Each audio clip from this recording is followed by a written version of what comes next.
Pinatigas ng Diyos ang puso ni Paraon kaya't hinabol niya ang mga Israelita. Nang makita ng bayan ang hukbo ng Ehipto, sila'y natakot at nagreklamo kay Moises. Ngunit sinabi ni Moises, "Huwag kayong matakot, makikita ninyo ang pagliligtas ng Panginoon." Iniutos ng Diyos kay Moises na itaas ang kanyang tungkod at hinati ng Panginoon ang dagat na pula sa pamamagitan ng malakas na hangin. Tumawid ang Israel sa tuyong lupa habang ang tubig ay parang pader sa kaliwa at kanan.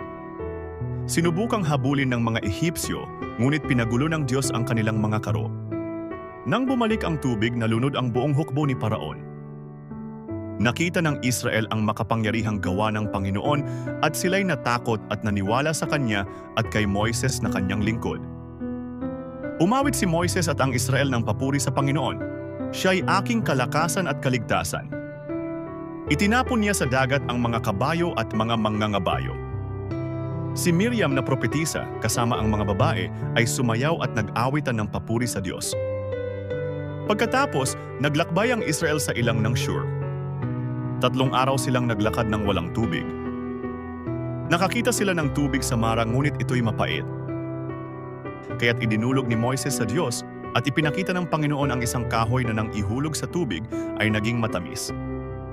Doon, ipinangako ng Diyos, "Kung susundin ninyo ang aking mga utos, hindi ko ilalagay sa inyo ang mga sakit na dinanas ng Ehipto, sapagkat ako ang Panginoon na nagpapagaling sa inyo." Pagdating nila sa Elim, nakatagpo sila ng 12 bukal at 70 punong datel at sila'y nagkampo roon. Pagdating sa ilang ng Sin, nagreklamo ang buong Israel laban kina Moises at Aaron. "Mas mabuti pa sana na namatay kami sa Ehipto kung saan kami kumakain ng busog." Ngunit sinabi ng Diyos, "Magpapaulan ako ng tinapay mula sa langit. Bawat araw ay titipon sila ayon sa kanilang pangangailangan." Kinagabihan, dumating ang mga pugo at tinakpan ang kampo.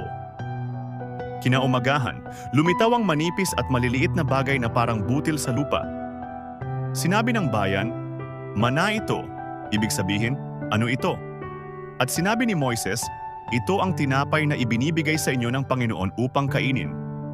Inutusan sila na huwag mag-imbak ng sobrang dami, ngunit ang ilan ay hindi sumunod at ang labis ay nagkaroon ng uod.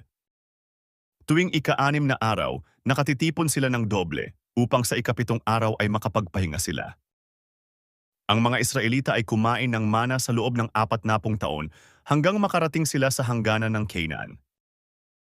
Kung nagustuhan mo ang buod na ito mula sa aklat ng Exodo, huwag kalimutang i-like ang video at i-follow ang page para manatiling updated sa iba pa